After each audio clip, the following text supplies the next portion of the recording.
മുഖ്യമന്ത്രി സർവതന്ത്ര സ്വതന്ത്രനായി ഇതുവഴി നടക്കുന്നത് കാണുമ്പോൾ അരിയാഹാരം കഴിക്കുന്നവർക്ക് മനസ്സിലാവില്ലേ ഇതിന്റെ പിന്നിലെ യഥാർത്ഥ കരം മുഖ്യമന്ത്രി പിണറായി വിജയന്റേതാണെന്ന് ആർക്കാണ് അറിയാൻ കഴിയാത്തത്? കോവിഡിന്റെ ദുരന്തകാലത്ത് കഴിഞ്ഞ കോവിഡിന്റെ സമയത്ത് കോടിക്കണക്കിന് രൂപ മെഡിക്കൽ ഉപകരണങ്ങൾ വാങ്ങി.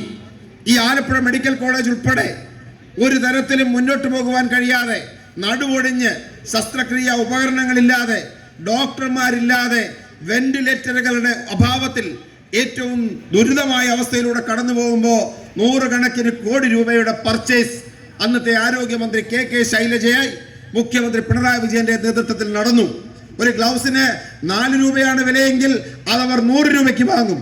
100 രൂപയുടെ ജാക്കറ്റിനെ അവർ 1000 രൂപയ്ക്ക് വാങ്ങും. അതാണ് ഓഡിറ്റ് റിപ്പോർട്ട് പുറത്തു കൊണ്ടുവന്നത്.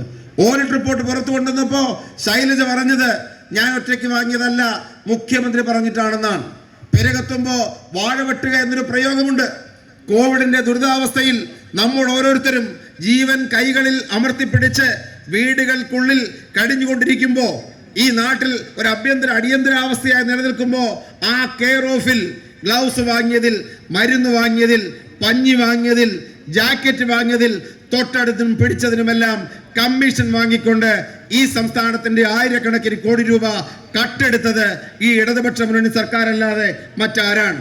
അപ്പൊ എവിടെയാണ് ഇവർ മോഷ്ടിക്കാത്തത്? അവർ കോവിഡ് വന്നാൽ അവർ മോഷ്ടിക്കും, പ്രളയം വന്നാൽ അവർ മോഷ്ടിക്കും, തീരദേശത്തെ ഖനനം വന്നാൽ അവർ മോഷ്ടിക്കും, മസാല ബോണ്ട് വാങ്ങിയാൽ അവർ മോഷ്ടിക്കും, വിദ്യുത് നിലയം വാങ്ങിയാൽ അവർ മോഷ്ടിക്കും, ശബരിമല ഏൽപ്പിച്ചു കൊടുത്താൽ അതും മോഷ്ടിക്കും. അതല്ലേ സത്യം? 10 ലക്ഷങ്ങൾ ശബരിമല അയ്യനെ ഒരു നോക്ക് കാണുവാൻ ക്യൂ നിൽക്കുന്ന നമ്മൾ കണ്ടു. ഒരു നോക്ക് കാണുവാൻ ജന്മസുഹൃതം കേടാൻ വേണ്ടി ഈ രാജ്യത്തിന്റെ വിവിധ സ്ഥലങ്ങളിൽ നിന്നും തീർത്ഥാടകർ ലക്ഷങ്ങൾ വ്രതമെടുത്ത് അവിടെ വ്രതബദ്ധരായി വന്നു നിൽക്കുമ്പോഴും ഒരു നിമിഷമാണൊന്ന് കാണാൻ അവസരം ലഭിക്കുക. ഒരു മിന്നായം പോലെ തൊഴുത് ജന്മസുഹൃതം തേടി മനുഷ്യർ ആ അയ്യപ്പന്റെ ശബരിമല ഇറങ്ങിയാണ് തിരികെ പോകുന്നത്. ആ ശബരിമലയുടെ മുഴുവൻ ഉത്തരവാദിത്വം ഈ ഗവൺമെന്റ് CPM-ന്റെ നേതാക്കന്മാരെ ഏൽപ്പിച്ചു. പത്മകുമാറിനെ ഏൽപ്പിച്ചു. CPM-ന്റെ ജില്ലാ സെക്രട്ടേറിയറ്റ് അംഗം പത്മകുമാറും CPM-ന്റെ തന്നെ ഉന്നതനായ മറ്റൊരു നേതാവ് ദേവസ്വത്തിന്റെ കമ്മീഷണറായിരിക്കുന്ന വാസുവും ശബരിമല അയ്യനെ കാണുവാൻ ആ ശബരിമല പൂങ്കാവനത്തിന്റെ സംരക്ഷണം, ദേവസ്വം ബോർഡുകളുടെ മുഴുവൻ സംരക്ഷണം കയ്യിൽ കിട്ടിയ ഈ 2 CPM നേതാക്കന്മാർ ചെയ്തതെന്താണ്? അവർ നോക്കി, ശ്രീകോവിലെ നോക്കി, വാതിലിളക്കിക്കൊണ്ടുപോയി, കട്ടളയും വാതിലും ഇളക്കിക്കൊണ്ടുപോയി, വാതിക്കലുള്ള വിഗ്രഹവും ഇളക്കിക്കൊണ്ടുപോയി, ദ്വാരപാലക വിഗ്രഹവും ഇളക്കിക്കൊണ്ടുപോയി, യോഗദണ്ഡ് കൊണ്ടുപോയി, രുദ്രാക്ഷം കൊണ്ടുപോയി. അതിൽ വഴിപാടായി കിട്ട സ്വർണം ഒരുക്കിയെടുത്ത് മാത്രമാണോ? പരിപാവനമായ ആരാധനാ വസ്തുക്കൾ ശബരിമല ധർമ്മശാസ്താവിന്റെ ദൃഷ്ടിയേൽക്കുന്നു എന്ന് വിശ്വാസമുള്ള വാതിൽ പാളികളും കട്ടളയും അവർ മറിച്ചു വിറ്റു, ഡ്യൂപ്ലിക്കേറ്റ് ഉണ്ടാക്കി. ആ ദ്വാരപാലക വിഗ്രഹങ്ങൾ അവർ മറിച്ചു വിറ്റു, അത് ഡ്യൂപ്ലിക്കേറ്റ് ഉണ്ടാക്കി അവിടെ തിരികെ കൊണ്ടുവന്നു. എന്തൊരു കള്ളന്മാരാണെന്ന് ചിന്തിക്കണം. ഈ മോഷ്ടാക്കളെ സംരക്ഷിക്കുന്ന നിലപാടല്ലേ CPM എന്ന് പറയുന്ന പാർട്ടിയും അവരുടെ ഗവൺമെന്റും സ്വീകരിച്ചിട്ടുള്ളത്? പത്മകുമാർ ജയിലിലാണ്, വാസു ജയിലിലാണ്, മുരാരി ബാബു ജയിലിലാണ്. ഈ ജയിലിൽ കിടക്കുന്ന ആളുകൾക്കെതിരെ ഒരു നടപടി സ്വീകരിക്കാൻ CPIM തയ്യാറായോ? ഇവിടെ ആരോപണ വിധേയനായ ഒരു MLA-ക്ക് ജാമ്യം നിഷേധിക്കപ്പെട്ടപ്പോ ഇന്ന് ഇന്ത്യൻ നാഷണൽ കോൺഗ്രസ് എന്ന് പറയുന്ന പ്രസ്ഥാനം അദ്ദേഹത്തിന്റെ പ്രാഥമിക അംഗത്വം റദ്ദാക്കി ഇന്ത്യൻ നാഷണൽ കോൺഗ്രസ് പാർട്ടിയിൽ നിന്നും പുറത്താക്കി. ശബരിമല ധർമ്മശാസ്താവിന്റെ വാതിലും ദ്വാരപാലക വിഗ്രഹങ്ങളും മറിച്ചു വിറ്റവർ, മോഷ്ടിച്ച കള്ളന്മാർക്കെതിരെ നാളിതുവരെ ഒരു നടപടിയെങ്കിലും സ്വീകരിക്കുവാൻ CPM എന്ന് പറയുന്ന പാർട്ടി തയ്യാറായിട്ടുണ്ടോ? ഞങ്ങൾ ചോദിക്കുന്ന ചോദ്യം ഇതാണ്. CPM-ന്റെ സംസ്ഥാന സെക്രട്ടറി MV ഗോവിന്ദനും അവരുടെ മുന്നണി കൺവീനറായിരിക്കുന്ന ജയരാജനും ചോദിക്കുന്നത്, എന്തിനാ പുറത്താക്കുന്നത്? ഞങ്ങൾ ഒളിവിലിരുന്നവരല്ലേ? ഞങ്ങൾ ജയിലുകളിലൂടെ വളർന്നവരല്ലേ?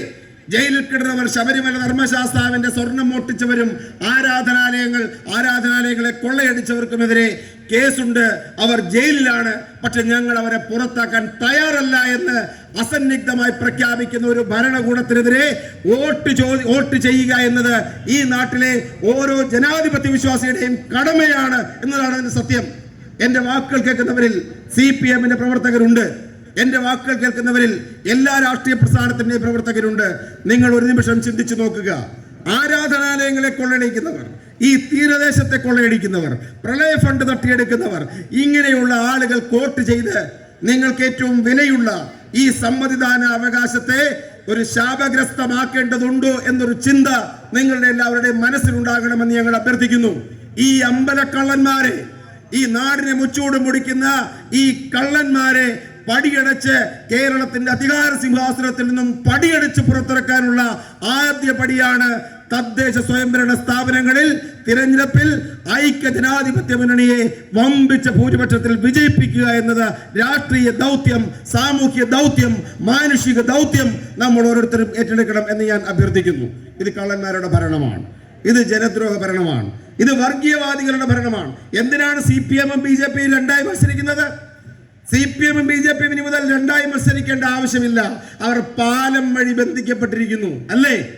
ഇന്ത്യയുടെ പാർലമെന്റിൽ BJP-യുടെ കേന്ദ്രമന്ത്രിയായിരിക്കുന്ന ധർമ്മേന്ദ്ര പ്രധാൻ ഇന്നലെ കഴിഞ്ഞ ദിവസം പാർലമെന്റിൽ പ്രസംഗിച്ചത് PM-ശ്രീ പദ്ധതി ഈ രാജ്യത്തെ ജനതയെ, മതേതര ജനതയെ വർഗീയവൽക്കരിക്കുവാൻ വേണ്ടി BJP ആവിഷ്കരിച്ചിരിക്കുന്ന ദേശീയ വിദ്യാഭ്യാസ പദ്ധതി നടപ്പിലാക്കുവാനുള്ള PM-ശ്രീ പദ്ധതി നടപ്പിലാക്കുവാൻ കേന്ദ്രവും കേരളവും തമ്മിൽ, BJP-യും CPM-ഉം തമ്മിലുള്ള പാലം CPM-ന്റെ രാജ്യസഭാ MP-യും പിണറായി വിജയന്റെ മനസാക്ഷി സൂക്ഷിപ്പുകാരനുമായ ജോൺ ബ്രിട്ടാസ് ആണെന്ന് പ്രഖ്യാപിച്ചിട്ട് മണിക്കൂറുകൾ കഴിഞ്ഞിട്ടില്ല.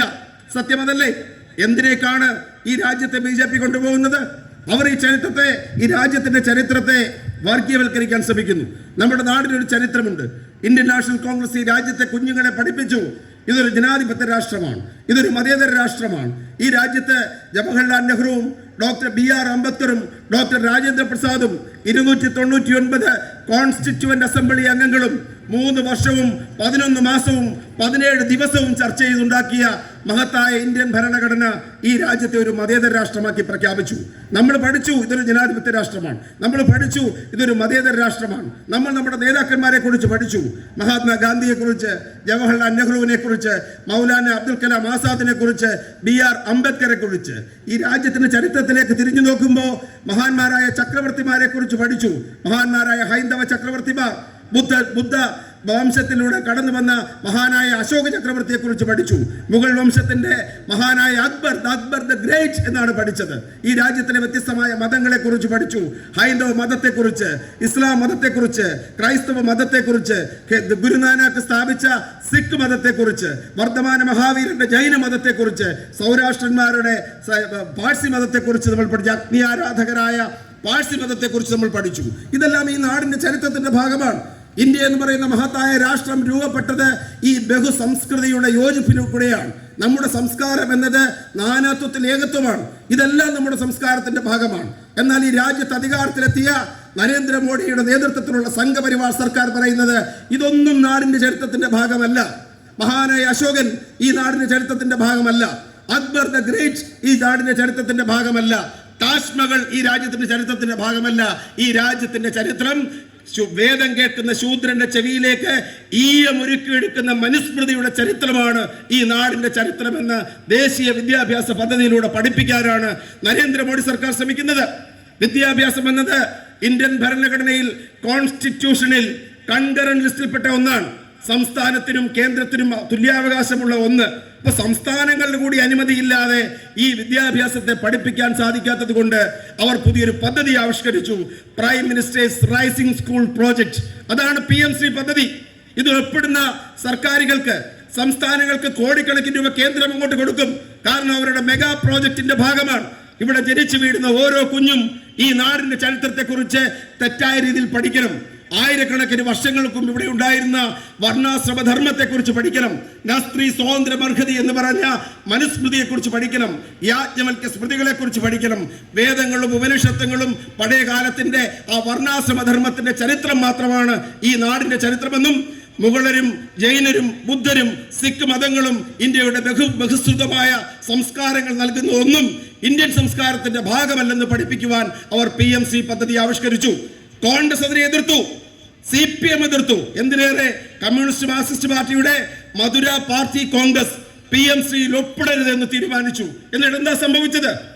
RSSന്റെ ഏജന്റായ ഈ നാട്ടിലത്തെ എല്ലാ അഴിമതി കേസുകളിലും കുരുങ്ങിക്കിടക്കുന്ന ഈ സംസ്ഥാനത്തിന്റെ മുഖ്യമന്ത്രിയായിരിക്കുന്ന പിണറായി വിജയൻ ഡൽഹിയിൽ പോയി അങ്ങ് നരേന്ദ്രമോദിയെയും അമിത്ഷായെയും കണ്ടപ്പോ ഈ രാജ്യത്തിന്റെ മതേതര സംസ്കൃതിയെ അട്ടിമറിക്കാൻ ശ്രമിക്കുന്ന, ദേശീയ വിദ്യാഭ്യാസ നടപ്പിലാക്കാൻ ശ്രമിക്കുന്ന PMC പദ്ധതിയിൽ ആരും അറിയാതെ, ക്യാബിനറ്റ് അറിയാതെ, CPM-ന്റെ പോൾ ബ്യൂറോ അറിയാതെ, CPI-യോ കേരള നിയമസഭയോ അറിയാതെ ഒപ്പിട്ടിട്ട് തിരികെ പോന്നു. സത്യമല്ലേ?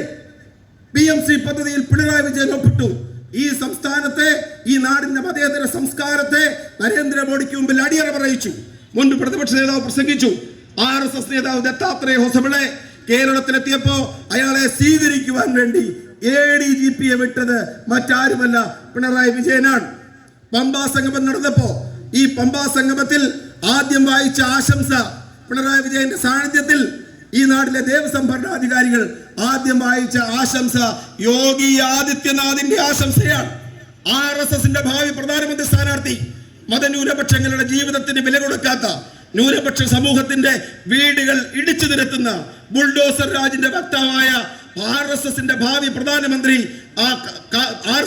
പ്രധാനമന്ത്രി സ്ഥാനാർത്ഥിയായി നിൽക്കുന്ന യോഗി ആദിത്യനാഥിന്റെ ആശംസ ഈ മതേതര സംസ്ഥാനത്ത് വായിച്ചിട്ട് യോഗി ആദിത്യനാഥിന് എന്താണ് കുഴപ്പമെന്ന് ചോദിച്ചത് ഈ ഇടതുപക്ഷ മന്ത്രിസഭയാണ്.